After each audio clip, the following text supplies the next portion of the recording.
Prenc la paraula per a anunciar el vot en contra, com ja vam fer en la Comissió d'Urbanisme, respecte a aquesta proposta de sometre a informació pública la revisió del Pla General d'Ordenació Urbana. Un dels objectius d'aquest pla siga satisfer la demanda d'habitatges a partir d'un estudi que es va començar a realitzar en el 2007, planteja ja per a Esquerra Unida molts dubtes, seriosos dubtes i sobretot un posicionament en contra, ja que es va fer un escenari socioeconòmic, com comentava abans, molt diferent de l'actual. Que continuï incidint en la creació de 17.000 nous habitatges, que segons aquesta revisió és necessària, sí, a més és contradictori si tenim en compte que quasi 60.000 habitatges a la ciutat de València continuen buits.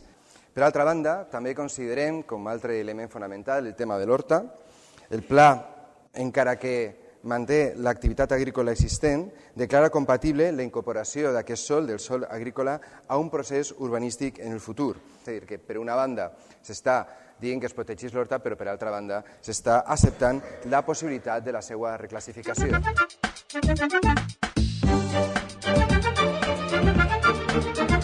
En aquesta revisió del Pla General es manté la perllongació de l'avinguda Velasco Ibáñez, que en un moment en el que el Pepi del Cabanyal, que a més està sotmès a una modificació d'adaptació, a l'hora del Ministeri continua dins del Pla General, el que demostra és que hi ha una autèntica obsessió per introduir la perllongació de l'avinguda Velasco Ibáñez en l'ordenació urbana de la nostra ciutat. Hi ha moltes qüestions que no queden resoltes, com per exemple si al final quedaran soterrades les subestacions elèctriques, què ocorreix amb la subestació elèctrica de Patrais. No es contempla l'ampliació del parc de Benicalap ni de la Rambleta.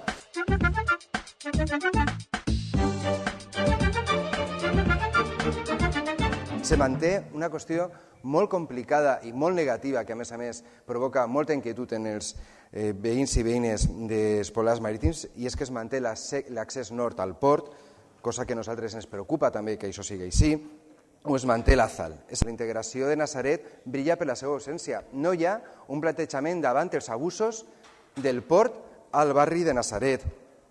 L'ampliació del port és per a vostès una assignatura ja aprovada, no té cap tipus d'interès i la fan i punt.